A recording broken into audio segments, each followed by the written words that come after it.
I'd like to give the floor to Federal Republic of Somali, Mohamed Abdullahi Mohamed. You have the floor, sir. Bismillahirrahmanirrahim. Your Excellency Vladimir Putin, President of Russian Federation. Your Excellency Abdel Fattah al-Sisi, President of Arab Republic of Egypt. mudane Vladimir Putin madaxweynaha dalweynaha Ruushka, mudane Abdel Fattah al-Sisi madaxweynaha Jamhuuriyadda Carabeed ee Masar, ahna gudoomiyaha Midowga Afrika, madaxweynayaasha iyo madaxda xukuumadaha. waxaa sharaf weyn ii ah inaan dhammaantiin khudbad idinkaga jeediyo kulankan taariikhiga ah ee u dhexeeya dowladaha Afrika iyo Ruushka ee looga gol leeyahay wada hadalka iyo iskaashiga kana dhacaya magaalada bilicdasan ee Sochi. intaan hadalka toos u gelin, waxaan jeclahay inaan dowladda iyo shacabka Ruushka uga mahad celiyo soo dhaweynta diiran ee naloo fidiyay aniga iyo wafdigayga. sidoo kale waxaan dowladda Ruushka iyo Midowga Afrika oo ay hogaamiyaan madaxweyne Vladimir Putin iyo madaxweyne Abdel Fattah al-Sisi ku bogaadinayaa sida guushu ku dheehan tahay ee ay soo qaban qaabiyeen shirweynahan. mudanayaal iyo marwooyin, run ahaantii shirweynahani waa fursad dhab ah oo dib loogu eegi karo laguna sii horumarin karo cilaaqaadka taariikhiga ah ee Afrika la leedahay Ruushka, iyada oo loo marayo iskaashi iyo wada shaqayn si loo gaaro horumar iyo barwaaqo loo dhan yahay. maadaama adduunku aad isugu xirmay, walow aan ku kala naal laba qaaradood oo kala duwanaansho badan u dhaxeeyo, haddana mustaqbalkeennu aad ayuu isugu xiran yahay. sidaasi awgeed, waxaan ku rajo weynahay in shirweynahani uu u gogol xaaro in la helo hannaan cusub oo suurtageliya wada shaqayn iyo iskaashi minadhar ah, taasi oo keenaysa in la gaaro ajandaha aan wadaagno ee ku aadan xaqiijinta barwaaqa sooranka.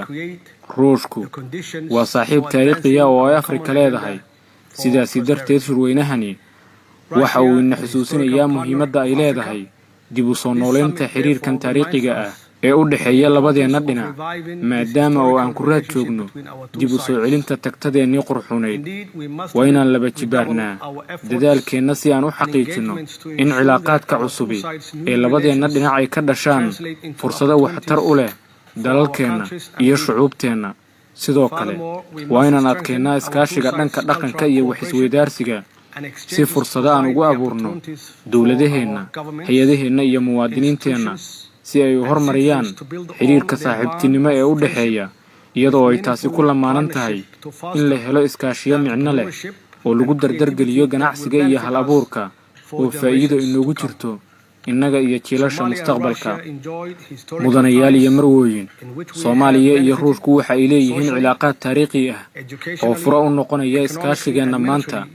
Soomaaliya waxa ay doonaysaa inay xoojiso xiriirka labageesoodka ah ee ay la leedahay Ruushka iyo inay la shaqayso Midowga Afrika si loo hubiyo in guul laga soo hooyo xiriirka labadeena dhinac ay la xiriiraan dhammaanba dhinacyada kala duwan ee labada dhinacba dheefta u leh, ha ahaato la dagaalanka argagixisada caalamiga ah, dhanka dhaqaalaha iyo ganacsiga, iyo isweydaarsiga dhaqanka iyo aqoonta, iyada oo ay wada shaqayn yeelanayaan hay-adaha labada dhinac.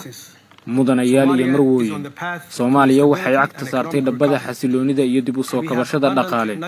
waxaan leenahay kheyraad tiro badan oo dabiici ah iyo kuwo aadami, dhul baaxad weyn oo beerashada ku fiican, badda ugu dheer gudaha dhulka Afrika, bulsho da'yar oo fursad raadis ah, iyo dowlad ay ka go'an tahay inay isbeddelka hirgeliso dalka iyada oo adeegsanaysa hogaamin wanaagsan oo ay dhexaad u yihiin mabaadi'da dowlad wanaagga.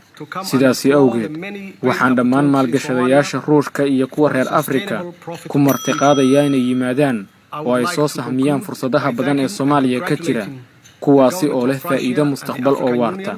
mudanayaal iyo marwooyin, waxaan jeclaan lahaa inaan hadalkayga ku soo gunaanado aniga oo dowladda Ruushka iyo Midowga Afrika uga mahad celinaya uguna hambalyeynaya shirweynahan miradhalka ah.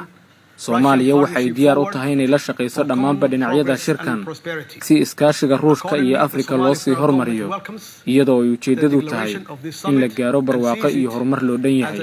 sidaasi si la mid ah, dowladda federaalka Soomaaliya waxa ay soo dhaweynaysaa bayaanka warmurtiyeedka shirweynahan, waxayna u aragtaa inuu yahay qoraal muhiim ah oo jihaynaya arrimaha Ruushka iyo Afrika ay isla xaqiijin karaan si hore loogu socdo.